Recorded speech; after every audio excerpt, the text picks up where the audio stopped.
ليكن يومك للشعب ودادا ليكن حبك للأرض مداد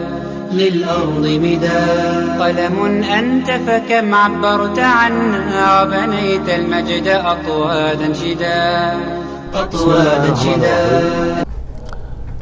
موضوعا waxaan kaga hadli jiray xisaabta ama cilmi baaris aan ku sameeyay bilaha islaamka calendar la isku haleyn karo oo calendar islaami ah in aan soo saaro wadankeena ama yaani adduunka oo dhan caalamul islaam in aan soo saaro ayaan higsanayaa marka xisaabtii aan sameeyay oo darsigan waa darsiga aan ka soo sheekeynay horay xisaabtii aan sameynay wuxuu ahaa in 235 bilood ay soo dhaxmartay 6940 maalmood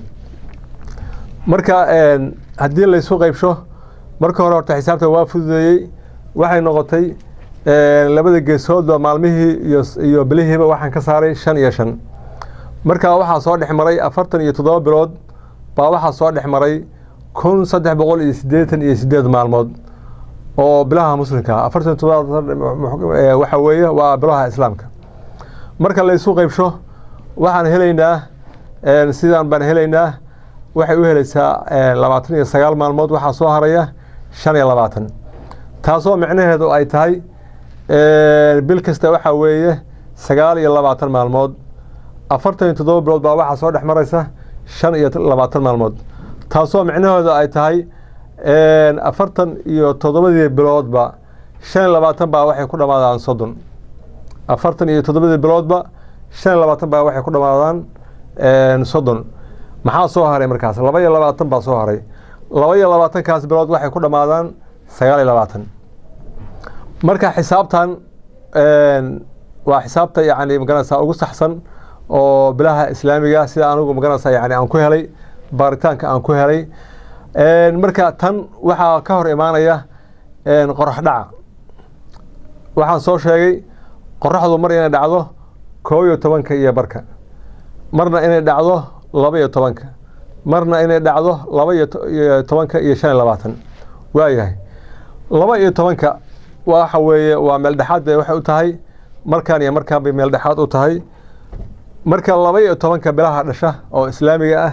waxay noqonayaan bila caadi ah bay noqonayaan waayahay markaan kala marka maxaa dhacaya markaan kale waxa weeye bishii waxaan fiirin lahayn 12 oo maqribnimo baan fiirin lahayn 12kii bishii aan fiirin lahayn waxa ag taagan ag fadhiya qoraxdii oo dhacaysa 12kii iyo 25 daqiiqo 25 daqiiqo oo hadhay inay dhacdo marka waxa weeye bishii waa dhalatay meesheedu waa fadhida laakiin qoraxdii baa ag fadhida waa la garan karaa marka bil qoraxdii ag fadhido inaan la arki karin marka waa la fahmi karaa bishaas iyo qoraxdii waxay galbinaysaa bishii iyo qoraxdii saasi u wada dhacayaan haddana qoraxdii waa soo laabanaysaa 12kii bay ku soo laabanaysaa inay dhacdo markii 12kii ku soo laabato waxa dhalanaysa bil xisaab ahaan xisaabta marka sax bay noqonaysaa bil xisaab ahaan sax ah baa dhalanaysa marka maxaa dhacaya qoraxdii waxay dhacday ayadoo aan 12kii la gaarin 12kii iyo bar bay dhacday marka waxa dhacaysa bil joogeedii dheer yahay ama se bil aan la sugayn baa dhalanaysa xisaab ahaan bil aan la sugayn ayaa dhalanaysa marka xisaabtaana waxa khaldaya khalad ku keenaya qoraxdii degdegeedii iyo soo taagneynteedii iyo caadi ahaanteedii ayaa waxay ku sameeyaan khalad maxaa la sameyn karaa marka waxaan sameeyay marka 20 calendar baan sameeyay 20 calendar 20 calendar wuxuu ku shaqeynayaa bilihii islaamka iyo bilihii milaadiga maadaama yaani xisaabtan ay la socoto bilaha milaadiga ay la socoto waxaan sameeynay markaas laga bilaabo 1425 ilaa 1444 baa waxaan sameeyay nusxo kastaba ay leedahay yaani waa warqad kasta oo shiida waa hal nusxo kastaba waa hal sano marka waxaan sameeyay oo hadda aan wadaa in bil kasta marka ay dhalato aan calaameeyo calaameyntaas waxay dhamaanaysaa 1444 taariikhda hijriga markay gaarto markaas insha Allah waxaan gaarayaa in aan ka fakado qoraxdan marna cararaysa marna soo taagan oo xisaabtaana ay noo noqoto xisaab saxa ay noo noqoto waayahay caawa marka hadda waxaan gelaynaa insha allahu horta xisaabtaanu ma bannaan tahay diinta islaamka in bilihii islaamka lala aado xisaab lala aado waxaan soo qaadanaynaa insha allah aayado iyo axaadiis bannaynaya in ma garanaysaa xisaab lala aadi karo aayadda u horeysa waxay noqonaysaa ashamsu walqamaru bixusbaan qoraxda iyo dayaxu waxay ku socdaan xisaab bay ku socdaan iskama socdaan ashamsu walqamaru bixusbaan qoraxda iyo dayaxu waxay ku socdaan xisaab bay ku socdaan aayad kale waxay leedahay huwa aladii jacala shamsa diyaa'an ilaahay waxa weeye kii qoraxda ka dhigay iftiin maalinkii lagu shaqaysto walqamara nuuran qamarkiina ka dhigay nuur indhaha raaxo u ah waqadarahu manaasila labadaba u yeelay manaasil ay degaan manaasishaas waxaa lagu tilmaamaa tafaasiirta markii la dhex galo in ay yihiin 28 xidigood inay yihiin baa lagu tilmaamaa 28kaas manzal dayaxu habeen kastaba manzal buu joogaa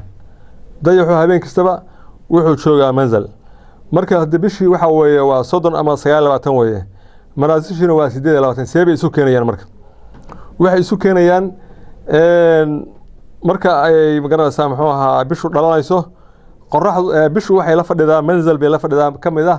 manaasisha kamid ah habeen kasta marka waxaan ognahay bishu inay soo korayso ayadoo ka imaanaysa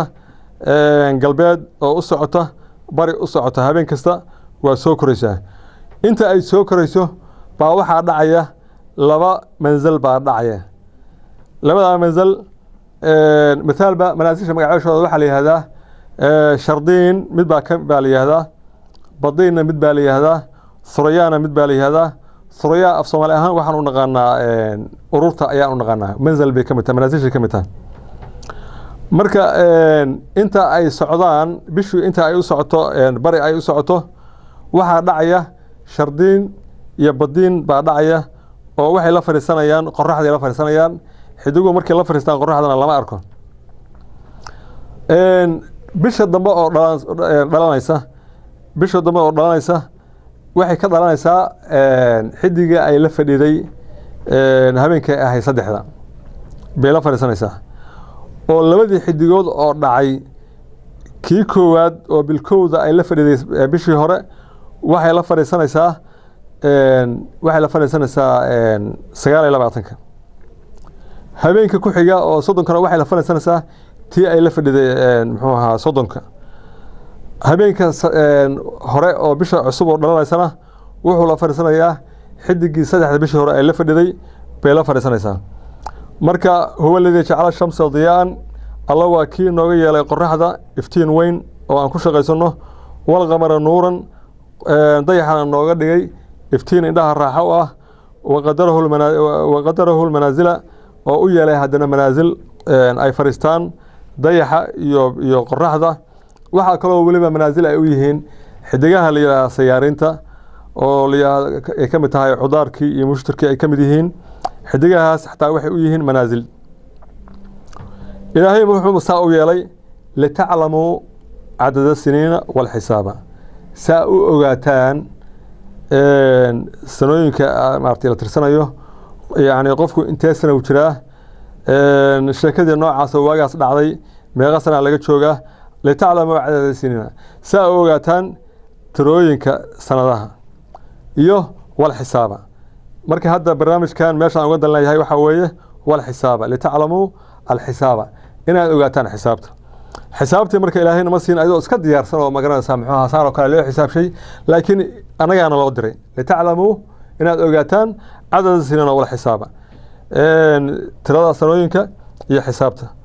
wama khalaqa Allahu dhalika illa bil haqq ilaahay uma usan abuurin intaas illa bil haqq rumbu abuuray waxa weeye ayaar ilaahay uma abuurin yufasilu al ayat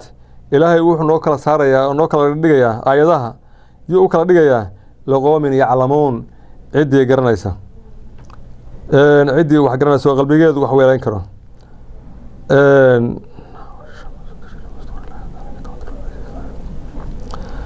والشمس تجري قرحض waxay ku ordaysaa لمستقر لها حريق إلهي أقول تلقلي مستقر إلهي أقول تلقلي ذلك حريقاس يسمينتاس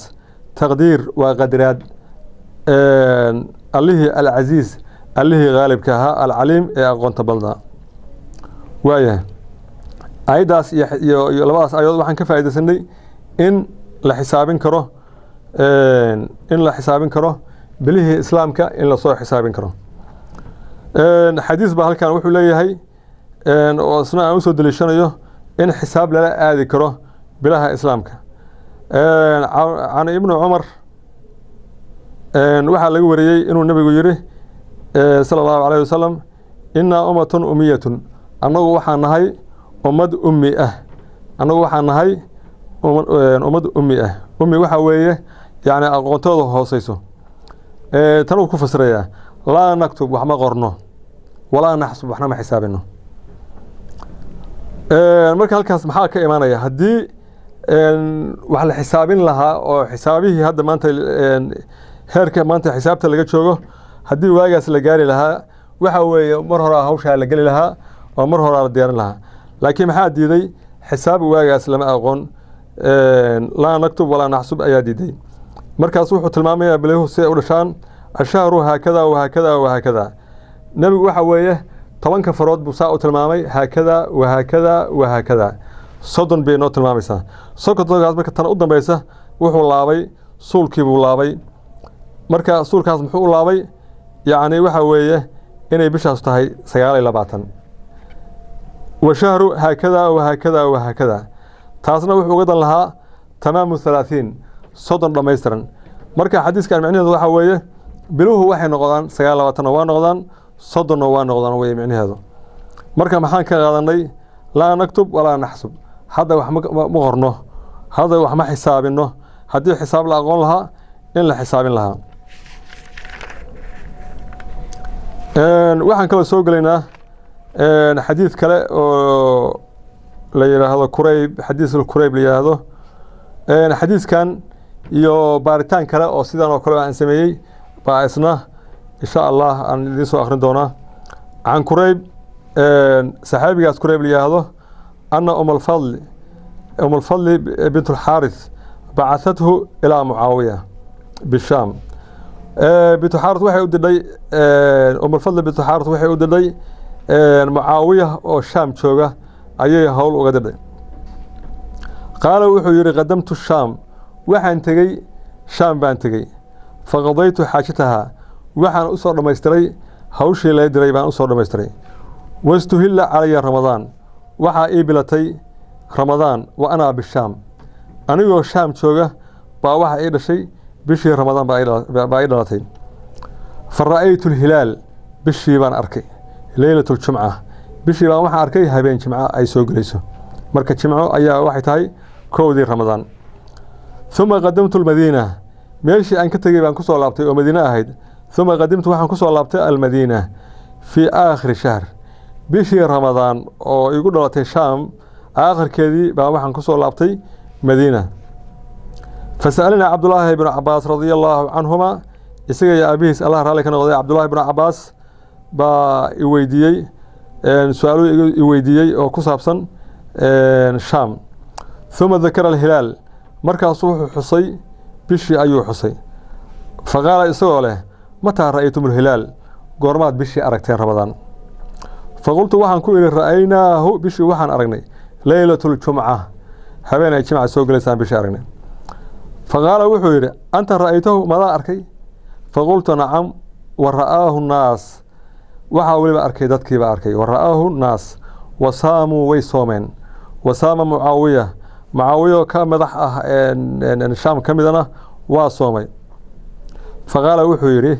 عبد الله بن عباس وحويره لكننا رأيناه لكن أنه حرقنا ليلة السبت أنه حرقنا هبين السبتية فلا نزال كزول منه نصوم حتى نكمل 30 إن نصوم منه إلا أن ما يسترنه صدن أو نراه أما سأنرقنه هبين كأن صونه مركان صونه سيال إلى باتن إن بشي أرقنه أو سيال إلى باتن أن سيدا كصونه يا إن أن ما يسترنه دام بشي وينه صدن كذا أن ما يسترنه فقلت وحن كويري أولا تكتفي مواذن كافتومين برؤية معاوية أركتدي معاوية بشو أرك مواذن كافتومين وصيامه يسون كيسي مواذن كافتومين فقال وحيري لا ما يكون كافتومي هكذا أمرنا رسول الله صلى الله عليه وسلم سداس أيها وحن أمري رسول كني صلى الله عليه وسلم حديث كان معنيه كتاب كان لي هذا صحيح المسلم أيها فسرية وحنا صفة عن فسرية بابك وبابين أيوه كفسرية يسوع له باب بيان وبابك عدينته أن لكل بلد إن مجالك استبع رؤيتهم أي تهي أرجاذا مجالك استبع إني أرجاذا كسوميسون وأنهم إذا رأوا الهلال وأنهم مجالذو ذلك شوغا إذا رأوا الهلال هذا بشي أركان ببلد مجال هذا كأركان لا يثبت حكمه مصقنا حكم كيسو لما بعد عنهم وحي كفق مجالات وحي كفق لغما إجباري كرو لما أوران كرو مجال هبلا laga arkaya idin koro magaranaysa ku dhaqma oo aragaas bishaas ku dhaqma lama oran karo marka xadiidkaas saas uu ku fasiran yahay oo sheekhi kitaabka qoray Sahih Muslim ayaa magaranaysa saa u fasiray oo ciwaankiiba fasiradeeda oo maartay caadi laga helaya waayahay ayada marka laftigeeda waxaan sameeyay cilmi baaris ayaan sameeyay علم بارسة صوحي نغنيسا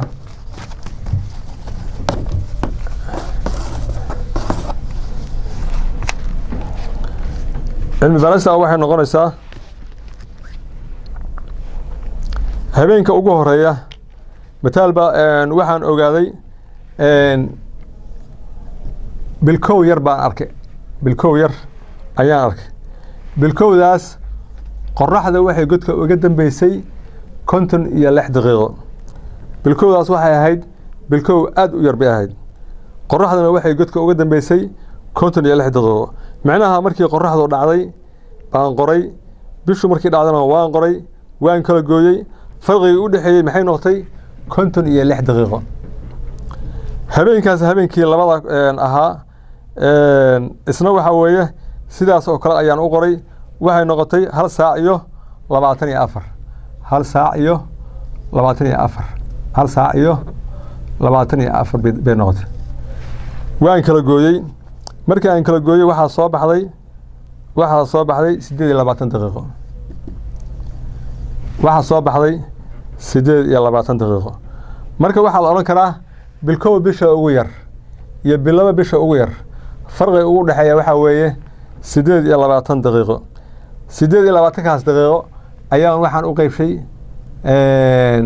28 دقيقة أيام واحد أقيب شيء 3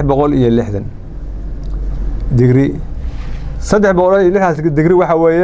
وحوي ووريق دولك واحد لو قيب شيء 3 حري تمد با لو قيب شيء marka 3 kaas degree faa'iidooyin badan buu wuxuu leeyahay cilmiga juqraafiga markaas waxay noqotay jawaabtii u dambeysay in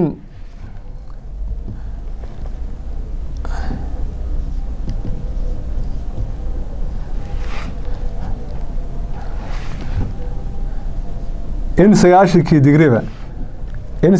digriba bisha iyo qorraxdu ay kala haraan 7 daqiiqo in ay bisha iyo qorraxdu ay kala haraan 7 daqiiqo ayaa ay soo baxdeen marka waxa weeye see u kala harayaan waxaan naqaanaa bisha iyo qorraxdu labadaba waxay ka yimaadaan dhinaca bari bay ka yimaadaan waxay aadaan dhinaca galbeed bay aadaan inta ay u socdaan galbeed ay u socdaan waxa haraya bishii ayaa waxay ka haraysaa qorraxdii marka 9 digri oo kasta markii qorraxdu socoto qadar 7 daqiiqo ayaa bishii haraysaa marka halka waxaan ka ogaaday baan lahaa in ma garanaysaa magaalo aysan bil u sheegi karin magaalo ka xigta bari magaalo ka xigta galbeed in aysan magaalo u sheegi karin bil magaalo ka xigta galbeed laakiin ay u sheegi kardo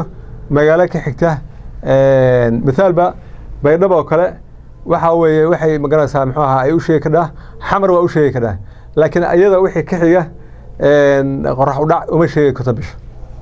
waayahay taa markaan soo qaadano xadiiskan laftigiisii markaas waxa weeye wuxuu ayiday xisaabta laftigeeda ayuu ayiday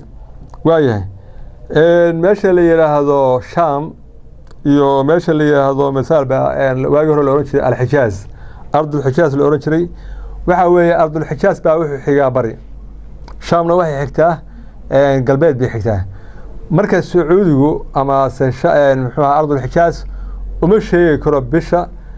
Sham bil uma sheegi karo sida hadda xadiiska cad waxa weeye Madiina waxa laga arkay waayay habeenkii magaalada Jimcaha bisha waxaan laga arkay Sham bana bishii laga arkay markaas waxa weeye Abdullah ibn Abbas wuxuu ku istaagay aragiisii inuu magaalada iska wato oo uu magaalada awal ku soo soomay oo raba hadana inuu ku iido marka arinta marka waxa jirta meesha la yiraahdo Morocco iyo isheeg muxuu meesha la yiraahdo Senegal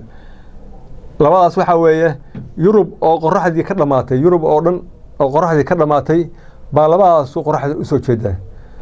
marka had maanta waxa jira marka Sacuudigu inuu u sheego wadamadii ka xigay magaalada muxuu ahaa galbeedka ka xiga inuu bishii u sheego ayuu aan arag sanad kasta waa aragteen waxa qeylaya Masr ayaa qeyleysa Masr iyo Sacuudigana galbeed waxa xiga Masr baa xigta waliba waxa weeye wadamada tan magaalada Morocco iyo Senegal iyo wadamadaas magaalada Afrikada muxuu ahaa galbeeda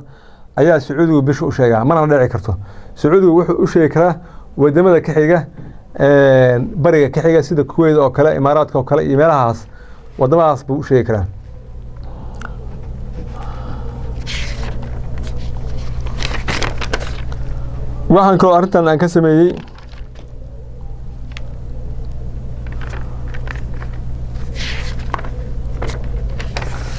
waxaan kaloo arrintan aan ka sameeyay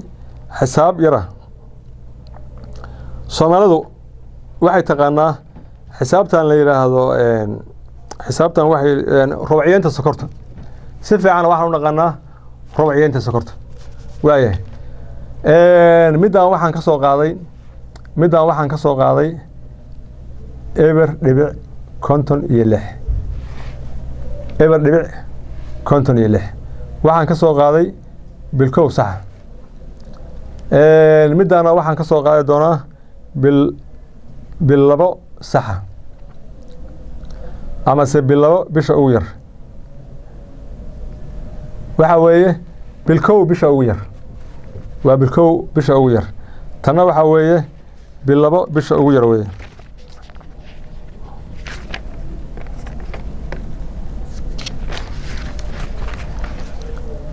marka waan qaybshay marka faraqa u dhaxeeya labadatan oo noo ahaa 28 baan waxa u qaybshay waxaan u qaybshay 8 baan u qaybshay 8dana waxaan ka keenay tumunadii aan u qaybin jirnay sokorta iyo burka aan u qaybin jirnay marka tuman kastaba wuxuu noo noqday 3 iyo bar 3 daqiiqo iyo bar buu noo noqday waayahay marka waxaan yeelay xisaabtana waxaan ku daray intaan baan ku daray waxay noo noqotay eber dhibic konton iyo sagaal iyo bar waan ku sii daray wuxuu noqotay hal dhibic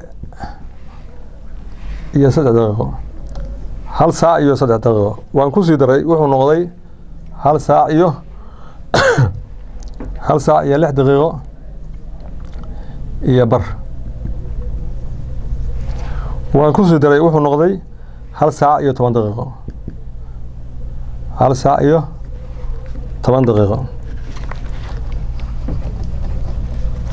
waan ku sii daray wuxuu noo noqday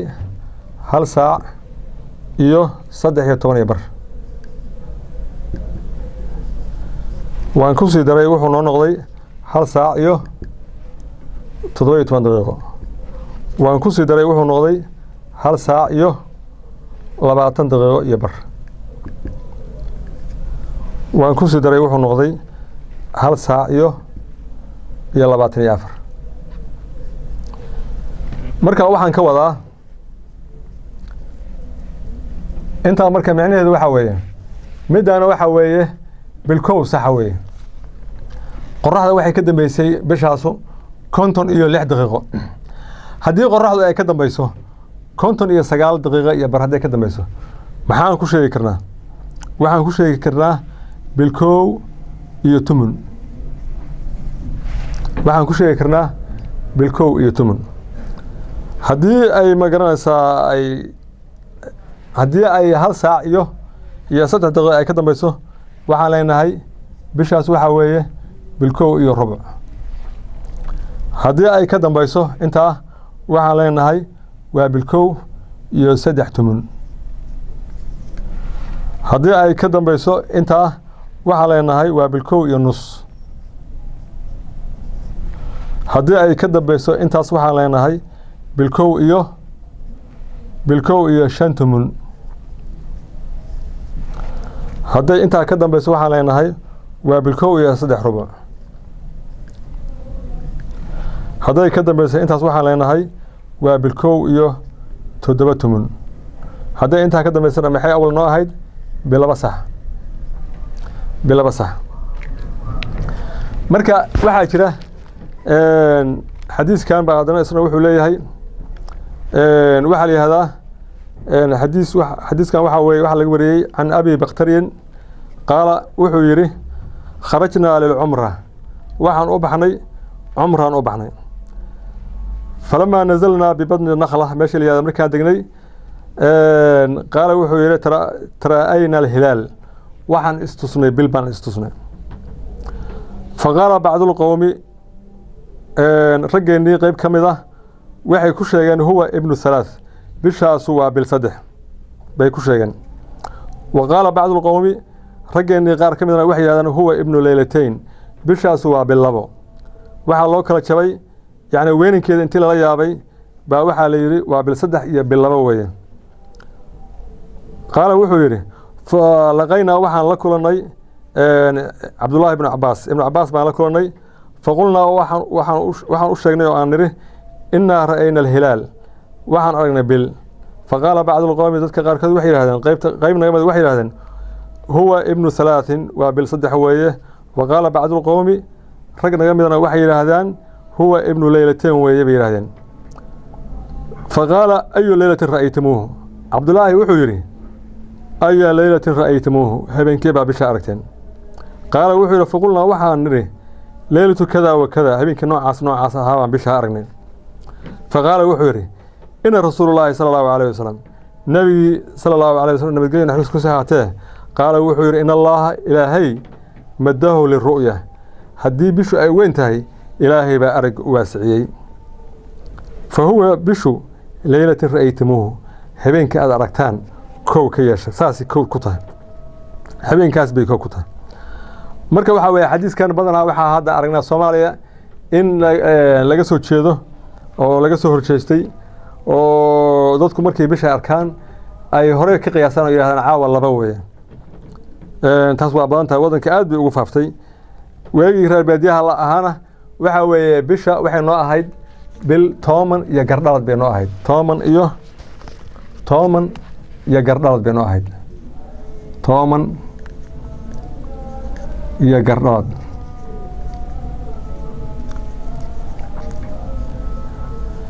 tooman waxay ahayd bil ku dhamaatay 29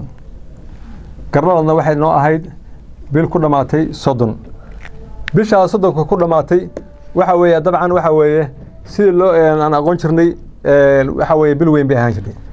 bishan toomantana waxay ahaan jirtay oo 9 ku dhamaatayna bil waxay ahaan jirtay aad u yar bay ahaan jirtay bil yar iyo bil weyn bisha weynna waa 30 tayartana waxa weeye 29 tii reebaadiyana waxa la reebaadiyaa iska lahaa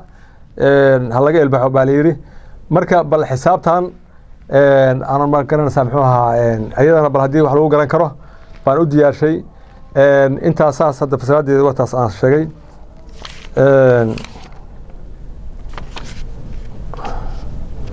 waxaan ku xishinayaa insha Allah waxaan ku xishinayaa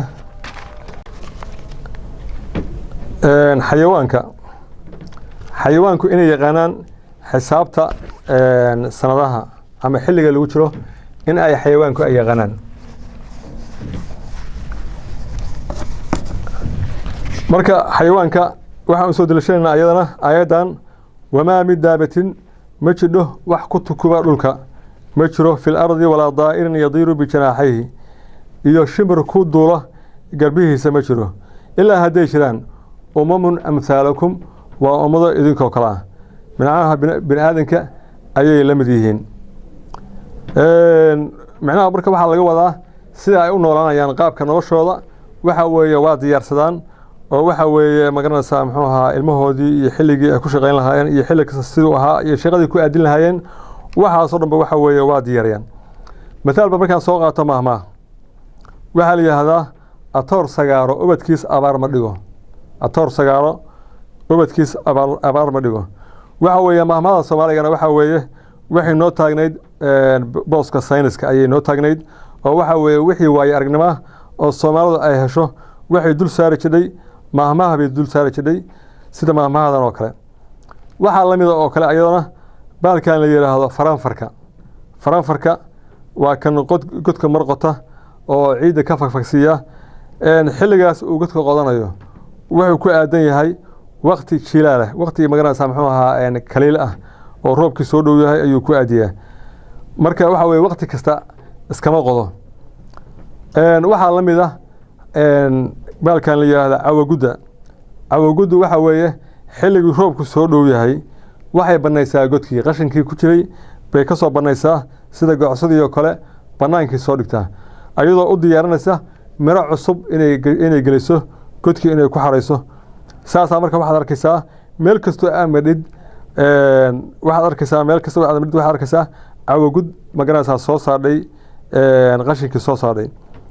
haddana waqtigii roobku way la socotaa yaqaan waqtiga ay bislaatay baashi mirihii ay bislaadeen waqtigaas marka la gaaro waxay bilaabaysaa inay soo gudho mirihii waxa la yaqaanaa shimbiraha qaarkood